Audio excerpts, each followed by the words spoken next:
प्रिय विद्यार्थियों, कक्षा 12 के वे विद्यार्थी जो इस साल बोर्ड एग्ज़ाम देंगे, कहने का तात्पर्य कि जो फर्स्ट ईयर पास आउट होकर सेकेंड ईयर के विद्यार्थी बनेंगे, आज का शिक्षण उनके लिए है। और आज जो आपसे हमारी चर्चा होने वाली है वो कहानी को लेकर होने वाली है। 5 नंबर का क्वेश्चन यूपी बोर्ड का है। 4 का था, लेकिन पिछले साल से 1 नंबर बढ़ा दिया गया है। विद्यार्थियों को मैं यहाँ ये भी बता दूं कि जो नाटक आप पढ़ रहे थे गरुड़ ध्वज पंडित लक्ष्मीनारायण मिश्र का, वो नाटक सिलेबस से हटा दिया गया और उसके नंबर को जीवनी में, जो गद्य की जीवनी है 1 नंबर, 1 नंबर पद्य की जीवनी, 1 नंबर ला करके जोड़ दिया गया कहानी में। ऐसे करके वो 4 नंबर को एडजस्ट कर दिया गया। कहानी के जो क्वेश्चन आपको बनते हैं वो अथवा करके बनते हैं। सबसे पहले तो रहेगा कि अमुक कहानी का, अमुक मतलब जो कहानी दी होगी, नाम जो होगा, कि कथा वस्तु। एक ही शब्द के लिए मैं कई शब्द का प्रयोग कर रहा हूँ। कथा वस्तु, कथानक, सारांश लिखिए अपने शब्दों, वहाँ लगा रहता है अपने शब्दों में लिखिए। बच्चों, एक दिक्कत सामने आ रही है जो मेरा तजुर्बा है। विद्यार्थी अध्यापक की पढ़ाई हुई बातों को समझता है कि ये जो पढ़ा रहे हैं वो पढ़ने दो, मैं काका टेनियर पढ़ लूँगा, मैं विद्या पढ़ लूँगा, मैं ये पढ़ लूँगा, मैं वो पढ़ लूँगा। जो उसमें लगता है अपने शब्दों में लिखिए। तो प्रिय विद्यार्थियों, वह शब्द जब आपका अपना होगा तो उसकी मार्किंग में, और जो काका टेनियर का होगा वो तो पूरा उत्तर प्रदेश पढ़ेगा। विद्या का क्वेश्चन बैंक तो पूरा उत्तर प्रदेश पढ़ेगा। वो मैथ्स नहीं है कि सबका आंसर एक हो जाएगा। जब सबकी भाषा मिल ही जाएगी तो जो क को मिलेगा 2 नंबर तो ख को मिलेगा 2 नंबर, तो ग को मिलेगा 2 नंबर। इसलिए बात को ध्यान से सुनना है और शब्द अपने देने हैं। मैटर नहीं बदलेगा, कॉन्सेप्ट नहीं बदल जाएगा, लेकिन शब्द अपने होंगे, शैली लिखने की अपनी होगी। मैं आपको प्रेमचंद की परंपरा के एक कथाकार हैं, कहानी जगत में जिनका बड़ा जाना माना नाम है, अमरकांत। उनकी कहानी मैं आपके सामने रखूंगा। कहानी है बहादुर, नाम है वो कहानी का बहादुर। ये देखिए,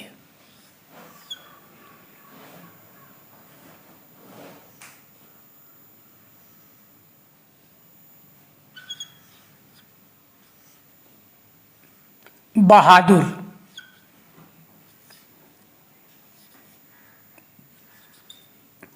कहानी के लेखक हैं अमरकांत।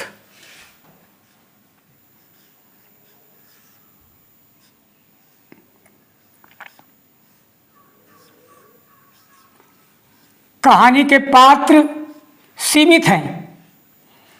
कहानी में पात्रों की संख्या ज़्यादा नहीं है, इसीलिए कहानी बड़ी रोचक बनती है। पात्रों के नाम भी आपको जल्द ही याद पड़ जाएंगे, जिससे कहानी लिखते समय वो बारी बारी से आप उनका जो है नाम लेकर, उदाहरण देकर कहानी को आगे बढ़ाएं। तो पहला स्वयं लेखक है, इसको लेखक के नाम से जाने। अमरकांत को कहानी के लेखक हैं, इनको लेखक के नाम से जाने। नंबर 2, निर्मला। ये लेखक की पत्नी है, निर्मला।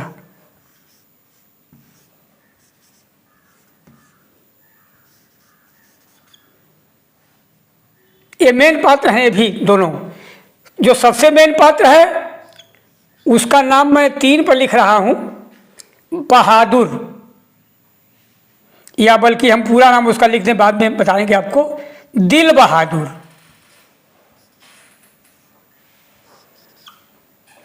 दिल बहादुर ब्रैकेट में हम लिख दे रहे हैं बहादुर, क्योंकि बाद में उसका नाम दिल बहादुर से बहादुर कर दिया गया था। जो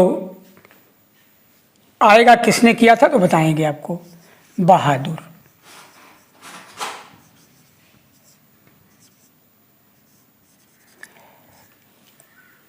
एक और है पात्र किशोर। ये लेखक का बेटा है किशोर। ये हीरो है। हीरो से मतलब कहानी का हीरो नहीं, जैसे आजकल के हीरो होते हैं, बड़ा रौब में रहने वाला है और ऐसे तैसे, उस तरह का ये इसका व्यक्तित्व है। ये नायक नहीं है। दिल बहादुर जो है ये नायक है।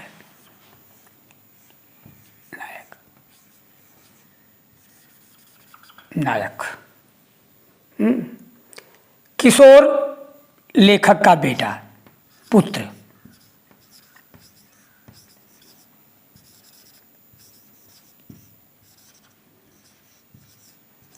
गौर पात्रों में लेखक के 2 संबंधी हैं, रिश्तेदार कह लीजिए, या जो उनका एक दिन लेखक के यहाँ आना होता है, उनकी भी चर्चा होगी।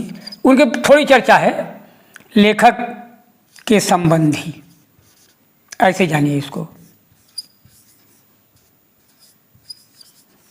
इतने में कहानी पूरी हो गई है। इसमें नायिका नहीं है, कहानी में कोई नायिका नहीं है। जैसे आजकल की फिल्मों में हीरो हीरोइन है, तो हीरो तो इसका है दिल बहादुर, जो बहादुर है, लेकिन कोई इसमें वैसे हीरोइन नहीं है। ये 5 पात्रों में कहानी जो है वो पूरी कर जाएगी। हाँ, अगर जानना चाहे तो एक और जो है वो बहादुर की माँ। जिक्र तो पिता का भी है, लेकिन पिताजी जो है वो मर गया है, उसलिए बहादुर की माँ ये नाम के लिए आया है। कहीं ये पात्र बोलने के लिए मंच पर नहीं है कहानी में। बहादुर की माँ पढ़ेंगे ना कहानी, तो कहानी पढ़ेंगे तो सब आपको तुरंत मेरे कहने वाली बातें सब आपको याद हो जाएंगी। बहादुर की माँ। बहादुर कहानी की विषय वस्तु जो है वो बहादुर के इर्द गिर्द ही घूमती है। बहादुर, अब कैसे लिखेंगे, अब लिखने तरीका बताऊं मैं। बहादुर कहानी की कथा वस्तु या कथानक या सारांश, हेडिंग डाल दिया। अब उसके बाद पैराग्राफ बनाए। अगर कॉपी पेन लिए हो तो रफली लिखना शुरू करना। कथाकार अमरकांत की कहानी। बहादुर अत्यंत मार्मिक कहानी है। मार्मिक क्या है? ये हमारे हृदय को स्पर्श करती है, बहुत मर्म है इसमें। बहादुर 13-14 वर्ष का एक पहाड़ी बालक है, नेपाली है। इसके पिता की मृत्यु बचपन में ही हो जाती है। बचपन 13-14 वर्ष ऐसे बचपन है, थोड़ा पहले हो गई होगी थी। शब्द बचपन मैंने इसीलिए लगाया कि बचपन में मतलब उसी 13-14 वर्ष बचपन ही है, उसी में मृत्यु हो गई थी। माँ बची थी। इसकी माँ बड़ी गुस्सैल थी। अब उसको हम क्रूर तो नहीं कहेंगे क्योंकि माँ है, लेकिन गुस्सैल बहुत थी। वो बात बात पर इसको पीट देती थी। एक दिन घटना क्या घटी कि बहादुर गया था भैंस चराने, अपनी भैंस। उस भैंस को इसकी माँ बहुत प्यार दुलार करती थी।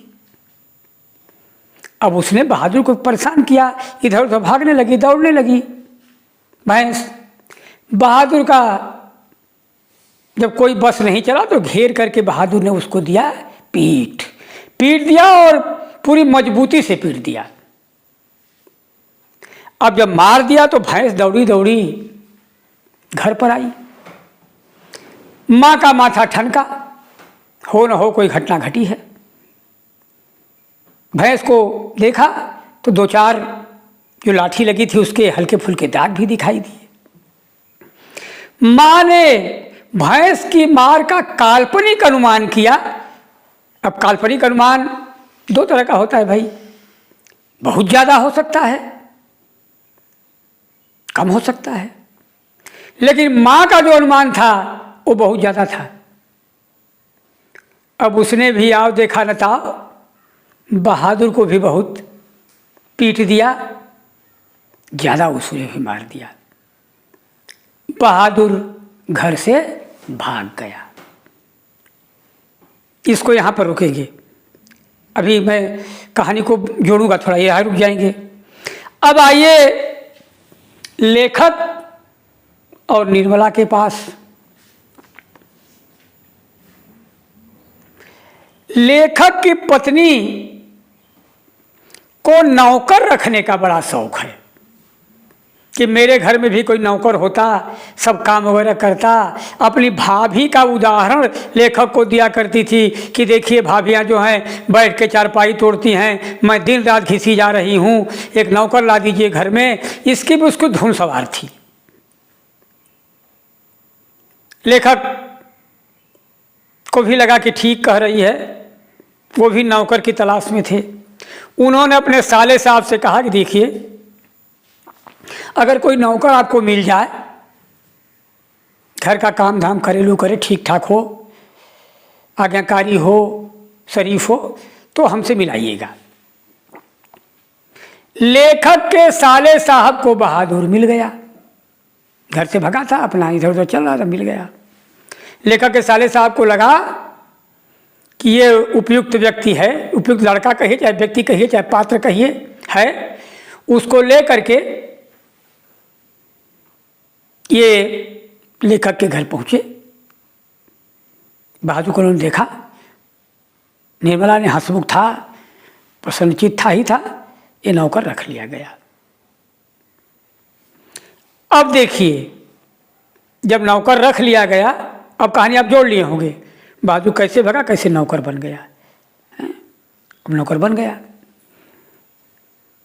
जब पहले नौकर बना या रखा गया तो इसकी बड़ी आव भगत थी।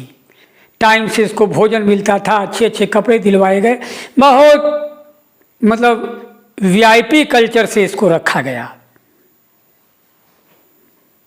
लेकिन वही कहावत, 4 दिन के लिए सब अच्छा होता है। धीरे धीरे परिस्थितियां बदलीं और बहादुर को डांट डपट पड़ने लगी।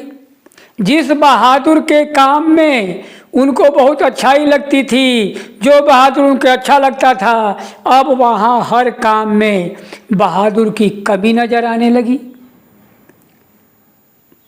बहादुर डांटा जाने लगा, मारा जाने लगा। मारा कैसे जाने लगा? किशोर। इसने अपना सारा काम, कपड़ों पर इस्त्री करना, प्रेस करना, साइकिल साफ करना, जूता पॉलिश करना, अपने सारे काम बहादुर को इसने दे दिए थे। और कोई कमी होने पर बहादुर को पीट देता था। बहादुर की हालत खराब रहने लगी।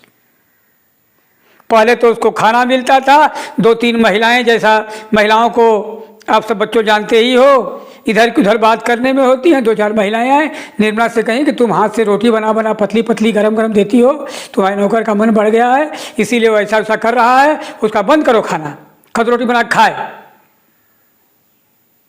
अब वो रोटी बना के खाने की नौबत भी उसको आ गई। बनाना बेचारा जानता ही नहीं था। 13-14 वर्ष का लड़का बिना खाए पिए रह जाता था, रहता था प्रसन्न, खेला करता था। कुल कहीं कुछ दिया सलाई रखा था, उसका कुछ बनाता था, जो बच्चे बनाते हैं, और ताश के पत्ते फटे पुराने रखे थे, कुछ करा करता था। लेकिन समस्या में आ गया बहादुर, परेशानी में फंस गया। अब घटना क्या घटी, जो लेखक के संबंधी का नाम मैंने लिखा है, वो घटना ये घटी कि इसी बीच दो रिश्तेदार लेखक के घर आए। बच्चों, जैसा कि होता है, हम किसी घर के अपने रिश्तेदार के पास जाते हैं तो अपने पास कुछ न कुछ मीठा वगैरह ले लेते हैं। छोटे छोटे बच्चे हैं, उनको कुछ 10-5 रुपया देते हैं, ये एक शिष्टाचार है। तो ये जब दोनों संबंधी कौन थे, ये पति थे पत्नी थे, उनके दूर के रिश्तेदार लगते थे। पहुँचे लेखक के घर, खाली हाथ पहुँचे थे, कुछ तो इनके पास था ना कुछ ले गए थे। अब इस बात से बचने के लिए इन लोगों ने कहानी बना दी। उस रिश्तेदार जो पुरुष था, उसकी पत्नी ने कहा कि अरे मेरे बटुए में 11 रुपये थे, मैं सोची थी कि कुछ घर पर बच्चों को मिठाई वगैरह लेती चलूँगी, 2-4-5 रुपये बच्चों के हाथ पर रख दूँगी, वो तो मेरा पैसा ही खो गया। बड़ा बवाल होने लगा, कहाँ गए रुपए, कहाँ गए रुपए। घूम फिर कर शक की सुई बहादुर के ऊपर गई कि हो न हो बहादुर ने ही रुपए लिए होंगे। उस महिला ने उसको पुख्ता भी कर दिया, वो रिश्तेदार महिला कह के हाँ हाँ मैंने देखा था, वही इधर 1-2 बार आया था। अब बहादुर से पूछताछ होने लगी। वो बेचारा लिया हो तब ना, तो लिया था नहीं, लिया कहीं खोया ही नहीं था, तो कहानी बनाई गई थी। तमाम तरह की बातें होने लगी, नहीं दोगे तो ये हो जाएगा, वो हो जाएगा, ये है वो है, डांट डपट शुरू हो गई। उसी में बीच में लेखक जो बाहर काम करते थे ऑफिस में कहीं, अमरकांत जी, उनको लेखक में से कहा को, हाँ लेखक से नाम मिलेगा अमरकांत, आत्मकथात्मक अपनी भी एक पात्र रखकर कहानी कही जाती है आत्मकथात्मक। आ गए, उन्होंने घटना सुनी, बुलाया बहादुर को, पहले बहलाया फुसलाया कि देखो दे दो हमको, हम इसको किसी से नहीं, कोई तुमको नहीं मारेगा, ये है वो है, जैसे लोग भुलवा के नहीं पूछते हैं। पूछा तो बेचारा लिया नहीं था तो क्या बताए, कहा नहीं लिए हैं, तभी डांटने लगे कि नहीं दोगे तो मैं तुमको पुलिस में दे दूंगा, ये हो जाएगा वो हो जाएगा। तो रिश्तेदार जो था उसने कहा कि देखिए, these people are expert in this art, ये लोग ऐसी कला में बहुत निपुण होते हैं, अब ये नहीं बताएगा। खैर घटना टली। किशोर ने भी अब अपनी शक्ति दिखानी शुरू की, थोड़ा टाइम के बाद मारा पीटा, और बातों बातों में गाली देने में उसको सुअर का बच्चा कह दिया। अब ये बात बहादुर के स्वाभिमान को बहुत ठेस पहुंची। कोई किसी के बाप को सुअर बना दे, थोड़ा खराब लगेगा ही। वो घर छोड़ करके भाग गया, छोड़ दिया। यहाँ तक कि जो उसकी तनख्वाह का पैसा था वो लेता नहीं था। अरे खाना मिल ही रहा था, कपड़ा मिल ही रहा था, तो इकट्ठा करने के लिए अमरकांत के पास ही, लेखक के पास ही रहता था वो। लेखक ने कहा था अब घर जाना तो ले जाना, अपनी माँ को देना। वो सब कुछ नहीं लिया, बेचारा भाग गया। अब पहले तो लोग नहीं जान पाए इस बात को, लेकिन शाम में जब अमरकांत आए और लोग जान गए, मतलब और तो निर्मला मुंह बना के बैठी थी, किशोर इधर तो घर के बाहर था, वो नहीं जान पाया था, निर्मला अकेली थी तो बैठी थी वो घर में।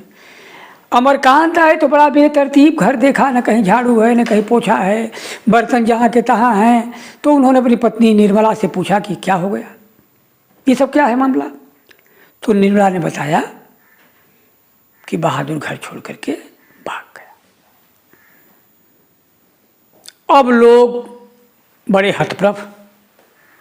एक बहादुर के रहते जो घर चमाचम रहता था, सारे काम दुरुस्त थे, उस घर में इतनी अव्यवस्था हो गई थी जो देखते नहीं बनती थी। किशोर की हालत और बिगड़ गई, सारे काम किशोर के रुक गए। लेकिन वही लोकोक्ति, अब पछताए होत क्या जब चिड़िया छुप गई खेत।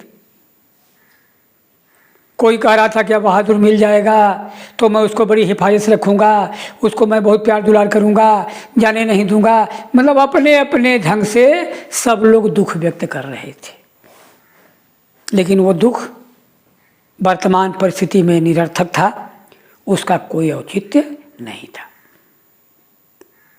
ये मैंने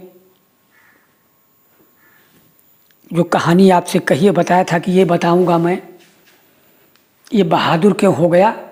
तो जब निर्मला ने उससे पूछा था, कहानी पढ़ोगे तो आएगा, निर्मला ने उससे जब परिचय पूछा था तो परिचय में उसका नाम जब पूछा तो कहा दिल बहादुर। तो उसने कहा कि ऐसा है, तुम दिल हटा दो, अब तुम आज से रहोगे बहादुर।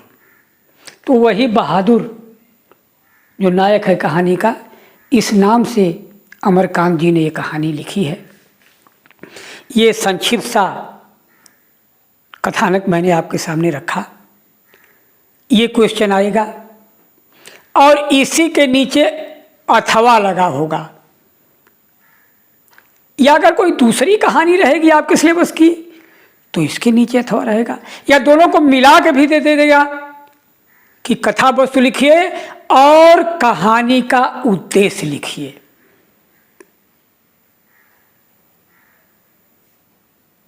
हर कार्य का कोई न कोई कारण होता है। ये मैं आपसे कुछ आध्यात्मिक बात लेकर कह रहा हूँ। इस पर बड़े भारी भारी विद्वानों के विचार जब कभी बड़ा होना तो आप लोग सुनना। जिस समय कृष्ण ने अर्जुन से कहा है कि कर्मण्येवाधिकारस्ते माँ फलेषु कदाचन, वहाँ पर अर्जुन ने ये प्रश्न उठाया था। गीता की बात है, खोल के देख लेना, अगर उसकी संस्कृत नहीं समझना हिंदी पढ़ लेना। अर्जुन ने पूछा था, क्या प्रभु कोई ऐसा भी कार्य है जो बिना कारण के होता है? आदमी भगवान की पूजा करता है तब भी कारण है कि हे प्रभु हम ठीक से रहें, हे प्रभु ये हो जाए, हो प्रभु हो जाए। उस पर भी भगवान ने बड़ी चर्चा की है। फिलहाल मैं उसकी चर्चा नहीं कर रहा हूँ, मैं बता रहा हूँ कि बिना कारण के कोई कार्य नहीं होता है। हर कार्य का एक उद्देश्य होता है। इस कहानी का भी अपना एक उद्देश्य है। क्या है उद्देश्य? मैंने प्रारंभ में बताया था कि प्रेमचंद की परंपरा के कथाकार हैं अमरकांत। वर्ग संघर्ष, पूंजीपति गरीब के बीच का जो संघर्ष है, जो गरीबों का जो शोषण है, जिसके चलते हिंदी साहित्य के काव्य के इतिहास में प्रगतिवाद का आना हुआ। प्रगतिवाद माइंड ले चलो उधर, ये वही, यहीं से मैं गद्य की बात कर रहा हूँ, कहानी की, यहीं से प्रगतिवाद का जन्म होता है। दिनकर जैसा कवि अपनी कलम से लिखता है, कुत्तों को मिलता दूध यहाँ, भूखे बच्चे अकुलाते हैं। कुत्तों को मिलता दूध यहाँ, भूखे बच्चे अकुलाते हैं। अब माँ की छाती से चिपक चिपक जाड़े की रात बिताते हैं। यह है प्रगतिवाद, यही से उसका जन्म होता है। कहने का मेरा तात्पर्य यह है कि जो असमानता है समाज की, उसको लेकर के अमरकांत जी ने ये मुद्दा उठाया है। पूंजीपति वर्ग गरीबों का शोषण कर रहा है। यहां पूंजीपति वर्ग की बात नहीं है, यहां तो मध्यम वर्ग की बात है। लेखक मध्यम वर्गीय है। अच्छा, मध्यम वर्ग की एक विडंबना क्या है, इधर भी ध्यान आकर्षित किया अमरकांत जी ने। मध्यम वर्ग की विडंबना यह है कि हैसियत न होने पर भी वह शो करना चाहता है, अपने को दिखावा करना चाहता है, और दिखावे के लिए ही वो नौकर रखता है। सब रखे हैं भाई, तो हम भी रख लें, हम भी समाज में होगा कि उनके घर तो नौकर। आजकल तो देख रहे होगे तुम लोग बच्चों कि 50% घरों में आया बर्तन मांजती है। जिनके घर में बर्तन वो मांजती है, उनकी हैसियत स्वयं बर्तन मांजने की है कि वो दूसरे के घर में बर्तन मांजे। लेकिन दिखावे का आदि मध्यम वर्गीय समाज नौकर रख लेता है।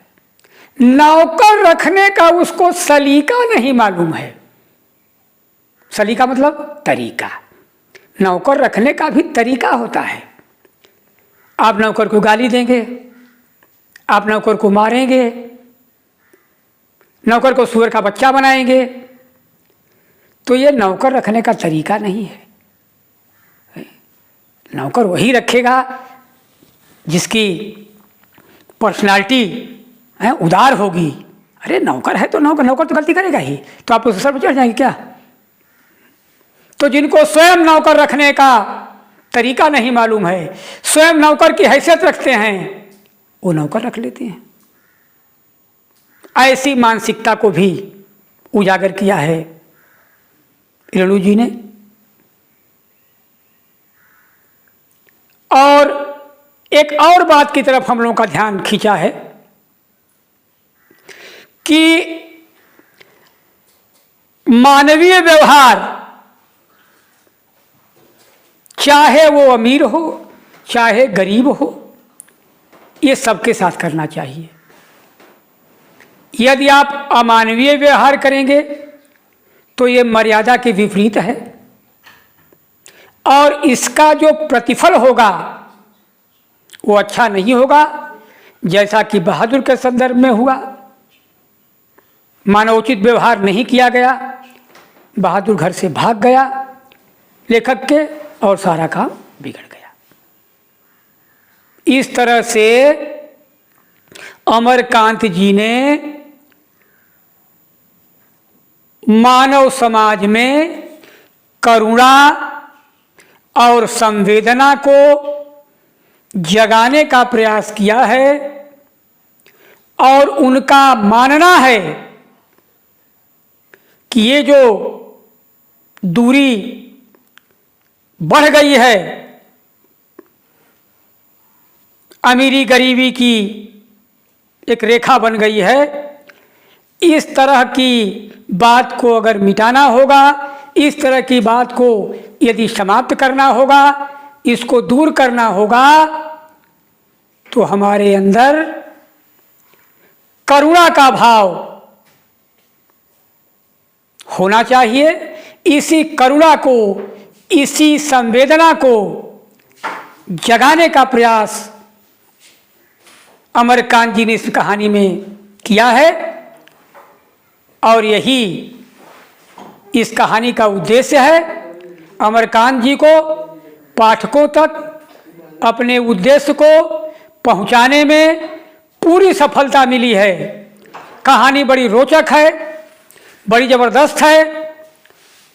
समय निकालो, आज इस कहानी को पढ़ के देखो, तुम्हारे अंदर भी करुणा का भाव जगेगा। जो पाठक चाहता है वो तुम्हारे अंदर होगा। मेरी बात को अगर परखना, मेरी बात को अगर जानना चाहना, तो कहानी आज पढ़ो, देखो तुम्हारे अंदर भी समझ आएगी कि नहीं, ऐसा उन लोगों को बहादुर के साथ नहीं करना चाहिए था। और यही कहानीकार का उद्देश्य है, यही कहानीकार चाहता है। तो इसी के साथ आपको धन्यवाद। फिर आगे हम लोग मिलेंगे, तो जो चर्चा करनी होगी वो आपके सामने होगी। धन्यवाद।